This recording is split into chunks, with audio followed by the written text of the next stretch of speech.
Bismillahirrahmanirrahim. Assalamualaikum warahmatullahi wabarakatuh. Alhamdulillah. Alhamdulillahilladzi nahmaduhu wa nasta'inuhu wa nastaghfiruhu wa na'udzu billahi min syururi anfusina wa min sayyiati a'malina may yahdihillah.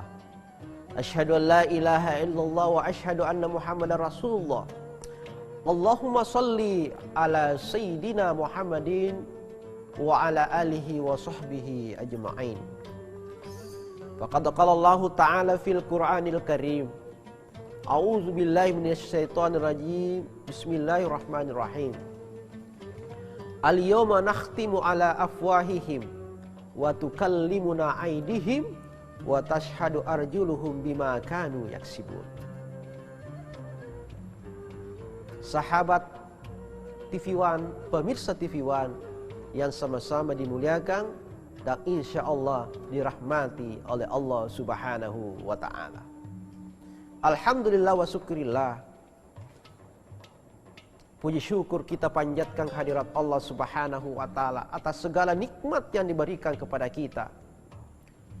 Mulai ketika kita hadir di kehidupan dunia ini sampai pada titik ini kita diberikan keberkahan oleh Allah Subhanahu wa Ta'ala. Kemudian salawat dan taslim kita kirimkan kepada baginda Nabiullah Muhammad sallallahu alaihi wasallam. Pemirsa TV One dimanapun Anda berada, pada kesempatan ini insyaallah saya akan menyampaikan sebuah nasihat yang merupakan nasihat salah satu sahabat Rasulullah, yaitu Utsman bin Affan.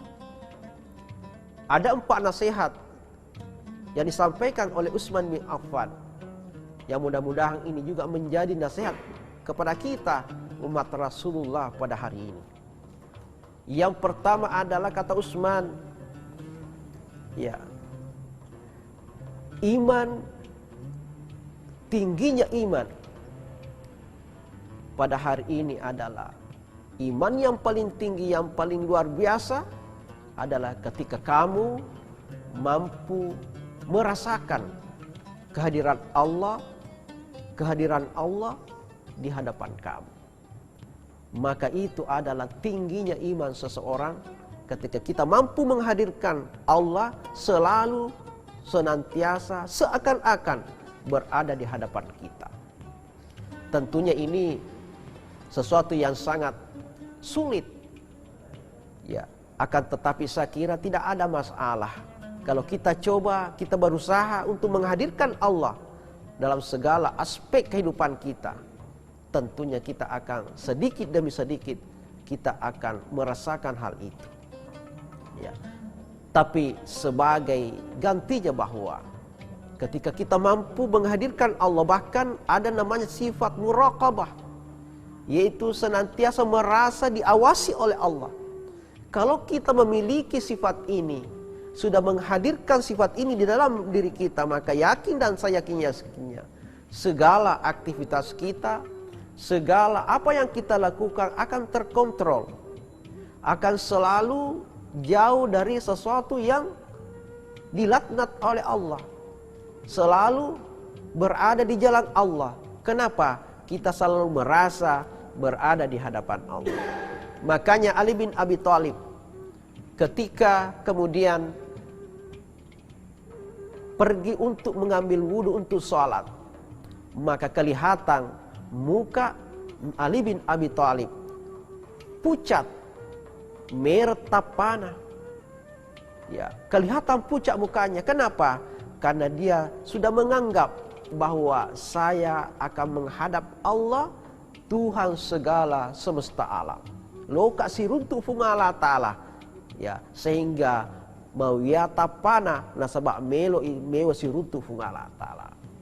Kalau sifat ini yang kita bisa miliki, insya Allah kita akan menjadi manusia yang terbaik, yang selalu terjaga aktivitas kita dari hal-hal yang tidak diridhoi Allah Subhanahu wa Ta'ala.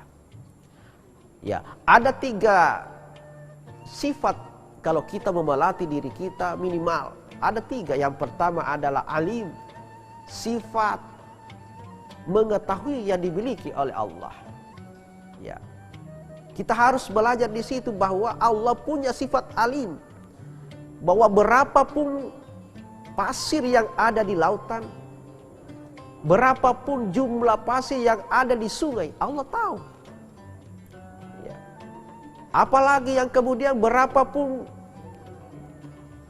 burung-burung yang terbang di udara, daun-daun yang kemudian berguguran pada hari itu, Allah tahu. Allah Maha mengetahui. Yang kedua adalah Sami'un, Allah Maha mendengar. Berapa banyak orang di dunia ini dari berbagai belahan dunia, dia mengangkat tangannya senaya bermunajat kepada Allah, melodok kepada Allah Ta'ala dengan permintaan yang berbeda-beda, dengan permohonan yang berbeda-beda. Tapi Allah Maha Sami'un, Allah tahu pasti dengan jelas apa yang kita minta. Sami'un, Allah Maha mendengar. Ya, kemudian Allah Maha Basir, yaitu Maha melihat. Ya, biasanya kita ketika kita berduaan, ya ayo kita ambil saja ini, ambil saja barang ini, toh tidak ada orang yang melihat kita. Ingat, al-yawma nakhtimu ala afwahihim wa tukallimuna aydihim wa tashhadu arjuluhum bima kanu yaksibun. Hari di mana itu mulut kemudian dibungkam oleh Allah, ditutup oleh Allah. Tinggal apa? Tangan kaki kita akan bersaksi di hadapan Allah. Bahkan di dalam kamar ketika kita berbuat maksiat, maka dinding-dinding kamar pun akan menjadi saksi kepada kita nanti di akhirat. Ya. Jangan beranggapan bahwa kita kan cuma berdua, tidak ada yang melihat kita. Ingat, ada bantal, ada dinding, ada air aqua yang akan menjadi saksi kepada kita bahwa kita sudah melakukan maksiat. Ya, oleh karena itu, jauhilah sifat ini, maka kita harus belajar kalau kita memiliki sifat selalu mengadakan Allah setiap langkah kita, maka insya Allah akan terjaga kita punya langkah-langkah ke depan. Ini yang pertama. Yang kedua, puncak amal. Tadi puncaknya ilmu, puncaknya iman. Sekarang puncak amal itu adalah as-sholah, sholat. Jadi sholat itu adalah sesuatu yang sangat urgen di dalam agama kita. Bahkan pernah saya sebutkan, saya sampaikan bahwa amalan yang pertama dihisab nanti oleh Allah adalah sholat. Awwalu yuhazibuh bihi al-abadi yawmal qiyamah as-sholah. Tidak ada yang lain. Kenapa? Karena puncak daripada ilmu itu adalah sholat. Oleh karena itu jagalah sholat kita dengan baik, sedang sebaik-baiknya, supaya kita terhindar dari segala sesuatu yang bisa membahayakan diri kita.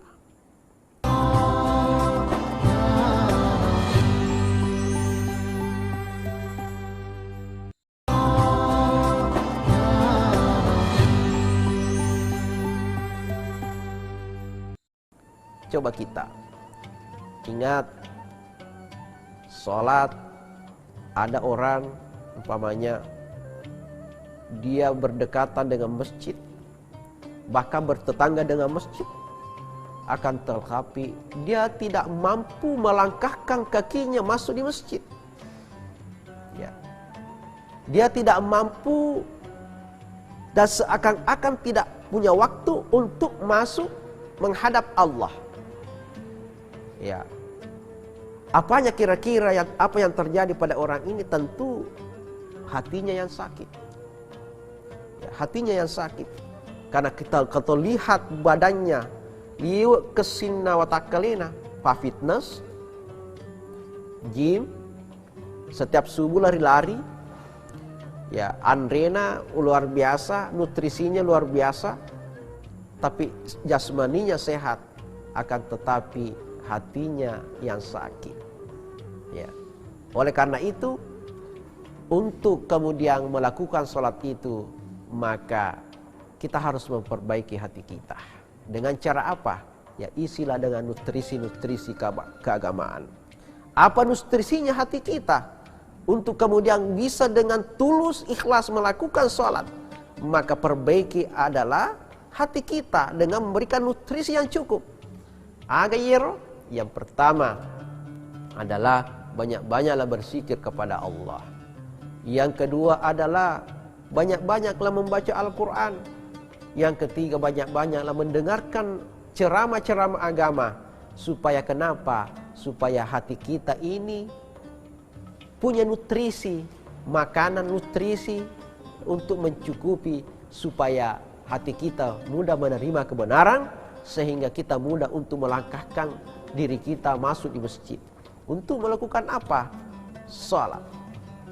As-salatu miftahul jannah. Salat itu adalah kuncinya surga. Ini yang kedua. Kemudian yang ketiga, nasihat Utsman bin Affan bahwa segala sesuatu itu ada penyakitnya, dan penyakitnya agama adalah fitnah. Ya, coba lihat kita sekarang, luar biasa. Dengan gampangnya kita memfitnah orang, hanya men-share-share saja. Padahal kita juga tidak tahu apakah itu benar atau tidak. Dan kalaupun itu benar, itu adalah ghibah untuk kita. Dan kalaupun itu salah, maka itu adalah fitnah untuk kita. Oleh karena itu jangan mudah menyebarkan sebuah aib yang kemudian kita tidak tahu apakah itu benar atau tidak. Jangan sampai itu menjadi dosa kepada kita dan kita tidak merasakan hal itu. Ya, ini adalah penyakit. Kita lihat di setiap masjid, kita lihat hampir beberapa persen, arti kalau umpamanya ada 10 masjid, mungkin sekitar 6 atau 7 masjid itu pasti ada masalahnya. Selalu ada masalahnya antara pengurus yang satu dengan pengurus yang lain cekcok. Ya, kemudian pengurus yang baik kemudian difitnah bahwa ini begini-begini, sehingga kemudian dia dilengsarkan. Ya, itulah penyakit agama, adalah fitnah. Inilah nasihat Utsman bin Affan kepada kita. Akan tetapi Utsman sendiri terbunuh karena fitnah. Karena fitnah. Ya, menurut riwayat bahwa ketika Utsman menjadi khalifah, ya, maka berdatanganlah orang-orang dari Mesir, ya, untuk mendemo Utsman. Ribuan orang dari Mesir, ya, mendemo Utsman, datang ke Madinah dan mendemo Utsman bin Affan. Ya, maka datanglah Ali bin Abi Thalib menghadapi pendemo ini. Apa yang dikatakan oleh Ali bin Abi Thalib bahwa agamu cacangi Utsman. Apa yang kamu tidak suka dari Utsman, magimu demo Utsman. Maka orang ini berkata, yang pertama, Utsman itu sudah keluar dari sunnah, tidak melakukan sunnah, keluar dari sunnah. Ya, ini biasanya kita dengar, sedikit-sedikit tidak sunnah, sedikit-sedikit tidak sunnah. Kamu sunnah, saya sunnah, kamu tidak. Ini terjadi sekarang. Dulu juga seperti itu. Utsman tidak sunnah. Kata Ali bin Thalib, kenapa? Kenapa kamu katakan ini Utsman tidak sunnah, keluar dari sunnah? Katanya Utsman itu ketika dia berkunjung ke Mekah bersama Rasulullah dan yang lainnya, Rasulullah SAW mengkasar salatnya, sedangkan Utsman tidak mengkasar. Berarti dia tidak melakukan sunnah yang dilakukan oleh Nabi. Ini satu. Yang kedua, Agapi mencecengi Utsman. Kata pendemo ini, Utsman itu menggemukkan sapi-sapinya dengan menggunakan fasilitas negara. Ya. Lalu apalagi yang ketiga, apa yang kamu tuntut? Agamu cecengi Utsman. Yang ketiga, ya dari itu Utsman itu pernah membakar Al-Quran. Bagaimana hukumnya membakar Al-Quran? Ya, ini tuntutannya. Apalagi agak menceceng Utsman. Yang keempat, kata orang ini, salah satu pendemo ini, ya, apa katanya? Utsman itu ketika menjadi khalifah sekarang ini selalu banyak mengangkat saudara-saudaranya, keluarganya di daerah-daerah untuk menjadi pemimpin, menjadi kepala-kepala pemimpin. Ya. Dan yang kelima yang kami tuntut adalah Utsman itu mengangkat pemimpin di daerah itu orang yang masih muda, padahal masih banyak orang yang sudah tua, yang sudah senior bisa melakukan hal itu. Artinya apa? Tidak menghargai senior. Ya, oke. Nah sekarang Ali bin Abi Thalib. Oke, sini. Aku kohe. Yang pertama tadi kamu mengatakan Utsman sudah meninggalkan sunnah, tidak sunnah. Karena persoalan tadi, kamu harus paham, harus bisa, harus kamu pahami bahwa itu Utsman ketika dia berkunjung ke Mekah. Kenapa dia tidak mengkasar salatnya? Nasabah Utsman menganggap dirinya bukan orang musafir. Bukan orang musafir. Tapi dia menganggap dirinya orang yang tidak musafir. Kenapa? Karena engkau mofa keluarga aku Mekah.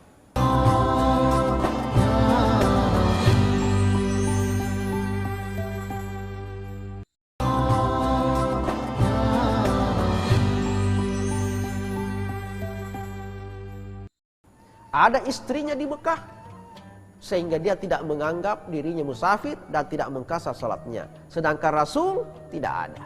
Itu yang pertama. Yang kedua, kau katakan tadi bahwa Utsman bin Affan itu membakar Al-Quran. Kamu harus paham bahwa Al-Quran yang dibakar oleh Utsman itu, Yerona Tulude Utsman, itu adalah Al-Quran yang diperselisihkan. Di mana banyak dari daerah-daerah penghafal Al-Quran yang notabene-nya berbeda cara membacanya. Maka dipanggillah sahabat-sahabat, penghafal-penghafal Al-Quran, kemudian dirapatkan mana bacaan yang benar. Maka dikumpulkanlah ini bacaan yang benar, maka bacaan yang diperselisihkan itulah yang dibakar oleh Utsman bin Affan untuk supaya tidak terjadi perselisihan. Dena nasasa tahu dena nasasa masyarakat gara-gara bacaan Al-Quran. Ini. Kemudian yang kamu katakan tadi, Utsman menggemukkan safinya dengan menggunakan fasilitas negara. Kata Ali bin Abi Thalib, demi Allah, ya, demi Allah, bahwa Utsman segala hasil daripada ternak-ternaknya itu, sapi-sapinya itu, ya, ternak-ternaknya itu dimasukkan, seluruh hasilnya dimasukkan di dalam Baitul Mal umat Islam untuk dipakai oleh negara. Kemudian yang keempat, kenapa Utsman mengangkat saudara-saudaranya? Bukankah itu disebut dengan KKN? Kalau bahasa sekarang, ya ada namanya KKN. Ya, dia senantiasa memilih saudara-saudaranya untuk menjadi pemimpin. Apa kata Ali bin Abi Thalib? Bukankah Rasulullah ketika dia memimpin Madinah, dia juga memilih saudara-saudaranya dari Arab Quraisy? Yang penting dia mampu. Penting dia mampu, tidak apa-apa. Kemudian yang terakhir, kenapa Utsman dianggap dan didemo oleh orang-orang ini? Yang terakhir tuntutannya adalah Utsman mengangkat pemuda-pemuda yang masih muda. Padahal ada senior-senior, ada Abu Bakar, ya, ada Umar, ada Ali bin Abi Thalib, ada Khalid bin Walid. Tapi kenapa dia ini? Apa kata sahabat ini? Bahwa Ali bin Abi Thalib berkata, kamu harus tahu bahwa Rasulullah SAW pernah mengangkat panglima perang, yaitu anak muda yang berumur 17 tahun, 10 itu tahun umurnya, yaitu Usama bin Zaid. Kenapa Nabi? Itulah sunnahnya Nabi, yaitu ingin membuat regenerasi. Sama dengan yang kita lakukan sekarang ini. Kenapa bukan dia yang disuting umpamanya? Kenapa bukan dia yang dipanggil? Padahal dia senior dan sebagainya. Kenapa bukan Prof. Quraish Shihab yang dipanggil umpamanya? Kenapa bukan Prof. Nasar yang dipanggil umpamanya? Itu kan perlu ada regenerasi. Perlu ada regenerasi berkelanjutan, itu yang disunahkan oleh Rasulullah SAW. Maka pulanglah pendemo ini, kemudian orang munafik bermain. Dia kirim surat dan didapatkan surat itu oleh orang munafik, oleh orang-orang pendemo, bahwa ketika sampai pendemo ini ke tempatnya masing-masing, maka bunuhlah pemimpin-pemimpinnya. Kemudian kembali pendemo pulang membunuh Utsman bin Affan. Kemudian yang terakhir, nasihat Utsman bin Affan adalah ketika kita kikir untuk beramal di dunia ini untuk akhirat kita, maka yakin dan percaya kita akan mengalami penderitaan yang berkelanjutan, penderitaan yang cukup berat, yaitu mulai dari alam barzah sampai ke yaumul akhir kita akan menderita. Oleh karena itu, sebagai kesimpulan, maka berdasar dari nasihat Utsman bin Affan ini, sudah seyogyanya kita sebagai manusia, sebagai umat Rasulullah untuk senantiasa menerima ataupun mempelajari, kalau bisa kita memiliki, mengimplementasikan nasihat-nasihat yang dilakukan oleh Utsman bin Affan.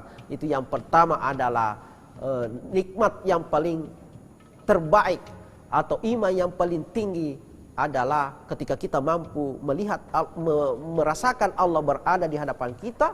Yang kedua adalah amal yang paling tinggi, yaitu salat. Dan yang ketiga adalah